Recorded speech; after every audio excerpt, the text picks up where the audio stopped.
finally my favorite part of the year. So I love doing the mid-year book freakout tag. It's literally one of the things that I look forward to the most at the beginning of each year. I love filming these. It's like so much fun. I also like watching them. So if you filmed a mid-year book freakout tag, let me know down below, link it, whatever. I will watch it because they're literally some of my favorite videos to watch. And I feel like I find so many new books that I've never even heard of every time I watch these videos. And I'm just so excited to share with you some of the books that I've already read this year and some of the books that I'm looking forward to reading for the rest of the year. So the first question is, what is the best book that you've read so far in 2020? And that 100% has to go to Monday's Not Coming by Tiffany D. Jackson. Literally the best book that I read this year. I loved it so much. I listened to it as an audiobook a couple months ago and it broke me into pieces. I loved it so much. I feel like I try to recommend it as much as possible because A, I feel like nobody else recommends it, and B, it's just really good and I loved it so much. And I feel like there are so many people who would love it just as much as I did and just have not gotten to it because either they just haven't heard anybody recommend it or they just don't know about it or whatever. Basically, Monday's Not Coming is like a YA thriller about this girl and her friend named Monday, and one day Monday disappears and no one knows where she went. No one really cares except for the main character, and she's trying to figure out what happened to her best friend. I don't want to give too much detail besides that. It's really good to go into it not knowing too much. I feel like that's true with a lot of thrillers. I don't technically read a lot of thrillers, but I feel like going into them you don't want to know too much about them. But this book definitely made me aware of like wanting to read more thrillers. I feel like I would really like that genre, especially since I love true crime. I love to like read about that kind of stuff, so I figure I probably should get into more thrillers in the end half of 2020. So the next question is, what is the best sequel you've read so far in 2020? And that was a super easy question to answer. I feel like some of these were super hard, but this one, so easy. Ruthless Gods by Emily A. Duncan, literally the best sequel that I've read all year. It's just iconic. It's that bitch, and we love her. She's just amazing, and she's so thick, and I just love this series more than I can explain.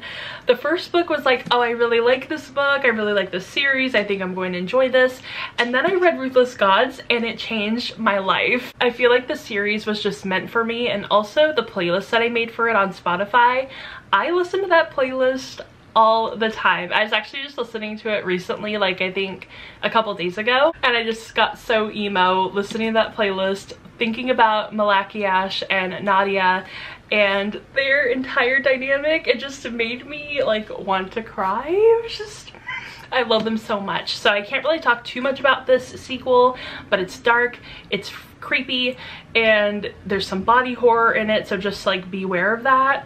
But overall, I love this series. If you like Star Wars and you like Reylo, you're gonna love this series. It's just like right up my alley. It's perfect. Okay, so question number 3 is new releases you haven't read yet but want to.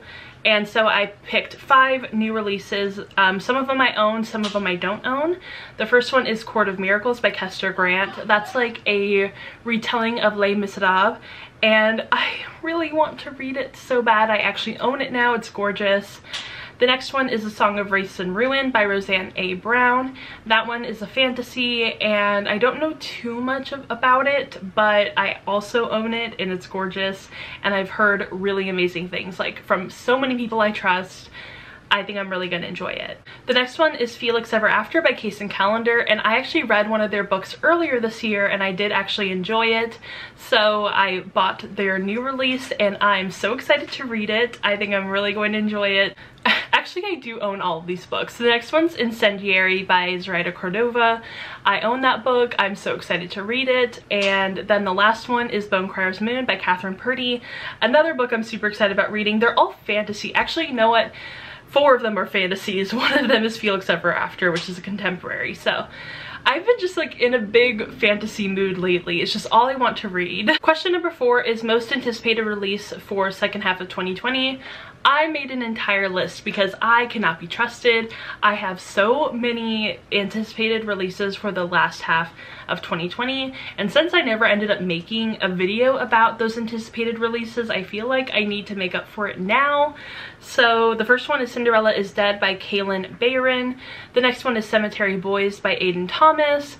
Cobble Hill by Cecily von Ziegesar. She is the author of Gossip Girl, and oh my gosh, when I found out that she was writing a new book, I was like, what? And it's being released in 2020? Like, oh my gosh. I love Gossip Girl so much. I was obsessed with those books in high school. Cobble Hill is going to be like hopefully my new favorite. The next one is Once and Future Witches by Alex E. Harrow.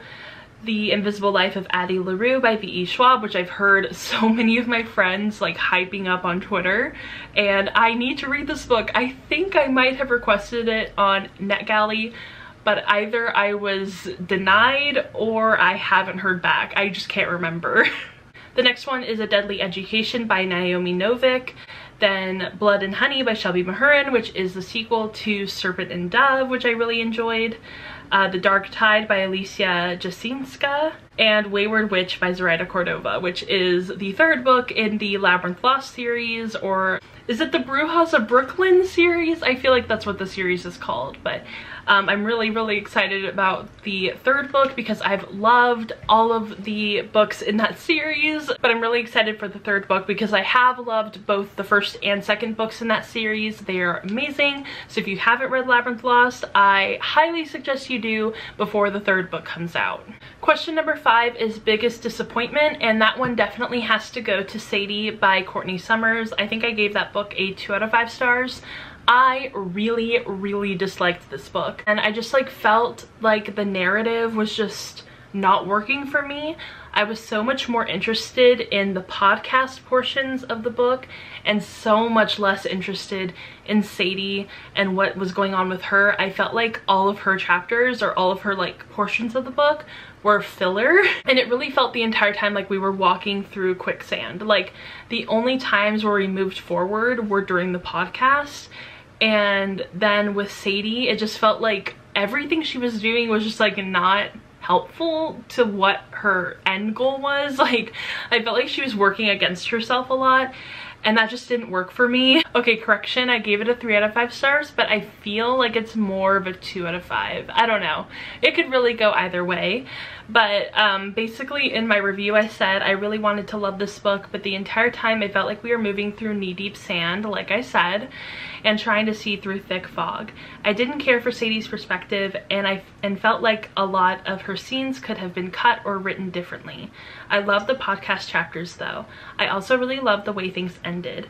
Overall, not a bad book, but not my favorite. As you can see, I was super disappointed, mainly because Sadie had been so hyped by so many people I trusted, and it just didn't work for me. And like, I totally can see why it worked for other people, and I really wanted to love it, but it just didn't work for me. Question number 6 is Biggest Surprise of 2020, and that is definitely The Ballad of Songbirds and Snakes by Suzanne Collins. I was not expecting to like this book at all, like literally at all. I even muted like The Hunger Games, Suzanne Collins, literally all of it from Twitter because I could not stand to listen about The Hunger Games. The longer it's been since I read The Hunger Games, the less I've liked it, and that's mainly because of the movies. I hated the movies. I only watched the first one and like part of the second one. Could not stand it. I can't stand Jennifer Lawrence. I don't like her acting. I think she's a bad actress. So I really couldn't like the movies, and they kind of ruined the books for me.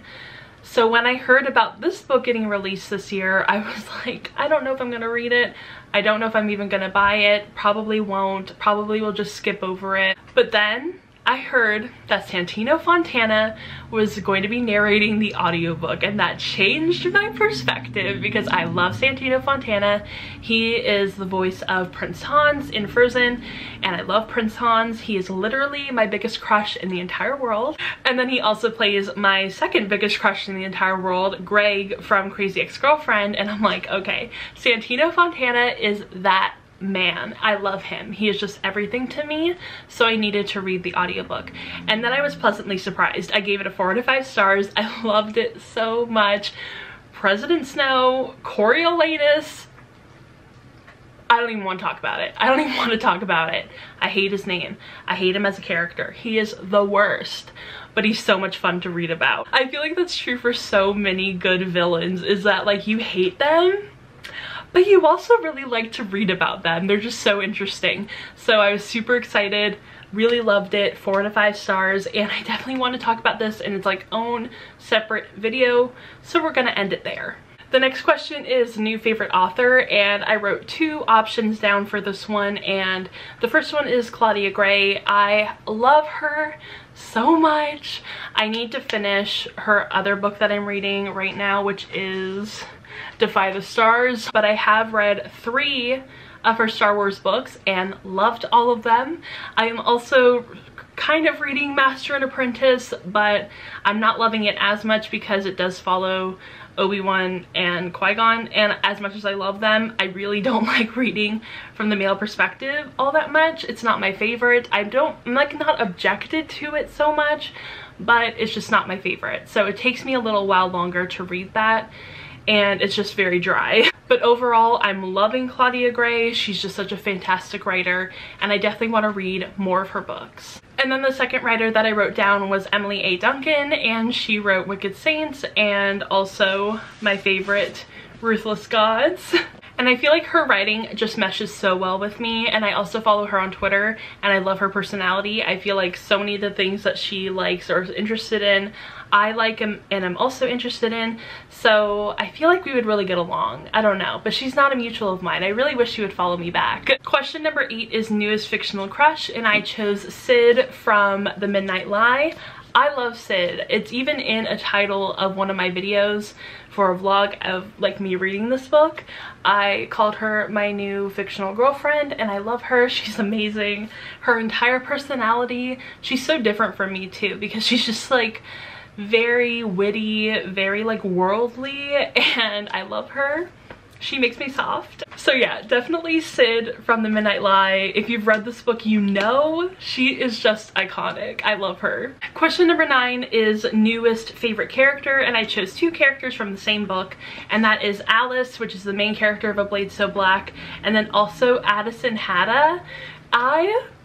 I love him. I love him. He is immortal. He is basically like the Mad Hatter kind of, and I just love him. I love him so much. He kind of reminds me of the Mad Hatter in the sci-fi movie Alice. I think that's what it's called, Alice. And it was a sci-fi movie like 10 years ago, and it's based on the book Alice in Wonderland, or Alice's Adventures in Wonderland, and it's kind of like modern-ish with like a sci-fi twist. I love it. I'll probably put a picture somewhere around here. He reminds me of that Mad Hatter. I don't know. I just love him. He's so cute. I love him. Just everything about him. I don't know. And I feel like I really ship them hard together. Like Alice and Addison are just like, they're everything. Also Addison, when he calls Alice love, I love it. Question number 10 is a book that made me cry, and that definitely has to go to Here We Are Now by Jasmine Warga. I read this book earlier this year. It was a library book. I actually still have it because all the libraries are closed. So I loved that book. It was amazing. It made me cry. There were so many like just great family dynamics, and basically that book is about the main character, and she has never met her father. Her mom is like really against her knowing who her father is, but she ends up figuring out that it's actually a famous rock star, and she writes him letters like constantly being like, hey, I think I'm your daughter, can we talk about this, can we meet or something? And finally one day he shows up on her doorstep and is like, I'm your dad. And it's just so sweet, and it hits so many of like the right notes for me, and I love it. If you're looking for a book about music, a book about family, it's a perfect book for you. The next question is the book that made me happy, and I definitely had to give that to There's Something About Sweetie by Sandhya Menon.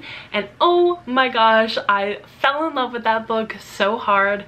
It's about a fat main character. She is a runner. Me, I am not a runner, so I'm like, what do you call those people who like run? I guess you'd call them a runner. She ends up getting set up with this guy who her parents are kind of like, no, we don't really want you with him, but she goes out with him anyway behind their backs, and it's just amazing. I love that book. Sandhya Menon owns my ass. The next question is the most beautiful book that I've bought this year, and it definitely goes to There Will Come a Darkness by Katie Rose Poole. And I just like love this cover. I think it's beautiful. I love red and black and white covers. Just like this entire color scheme really speaks to me. I think it's gorgeous. Also, the spine is really pretty. So yeah, I think it's just really pretty. It's gorgeous. And then the very last question is, what books do you need to read by the end of the year? So I chose 5 books for my shelves. The first one is Writers and Lovers by Lily King. I've heard a lot of really great things about this book, and I'm so excited to get into it. I really want to read more adult books this year. I know I did a pretty good job last year. I want to do better this year. Basically, it's about this woman, I think she's in her 30s, and her mom just passed away, and she is a writer, and she's kind of going through a writer's block. So that's basically what the book is about. I don't really know too much beyond that, and I'm just very excited to read more books about writers. The next book is one I just bought recently, and that is Such a Fun Age by Kylie Reed. And I'm so excited about this book as well. This one I know even less about. I'm pretty sure it's about a black girl, and she babysits for a white family. And one day she takes the white daughter to the grocery store, I think, and they end up getting questioned because, you know, the babysitter is black, the little girl is white. So I think that's what goes on in this book, but I'm really excited to figure it out. And I don't know, I just love this cover, and I've heard really great things about it. I know a lot of people who really enjoyed it, so I'm hoping that I also really enjoy this book. The next one is a book that I've had on my shelves for quite a while, and that is Ash Princess by Laura Sebastian. And I've heard a lot of mixed things about this book, but I do have a certain friend who loves this book, talks about it all the time. RC, if you're watching this video, you know you talk about this book constantly, and I need to read it. You forced my hand. So I'm super excited to get to this one, and as I said earlier in the video, I have been on a huge fantasy kick. Literally all I want to read is fantasy, which is great because I have so many fantasy books, and I'm going to make sure that this one gets high priority. The next one is Uprooted by Naomi Novik, and I've heard so many great things about this book and this author, and I'm so excited I finally bought it as a paperback. It's gorgeous. Like, look at this cover. It's so gorgeous. I love it so much. And also it has dragons, so that is a huge, huge plus. And the very last book on this list is The Starless Sea by Erin Morgenstern. I was supposed to read this a couple months ago. Did not happen, but it will happen before the end of the year. I promise. I want to read it so bad. I have been anticipating a new Erin Morgenstern book for years, and it's finally here. I don't know how I haven't read it like immediately, but it will get read, I promise. Alright, so that was my entire mid-year book freakout tag. I feel like I was having a freakout the entire time, so that is normal. So I hope you guys enjoyed this video, and if you did, go ahead and give it a thumbs up, subscribe to my channel. Also leave me a comment and tell me some of the books that you are anticipating this year. And as always, go ahead and follow my Instagram, Twitter, and Goodreads, and I will see you all in my next video. Bye! Ooh, I thought it'd be me and you. Oh.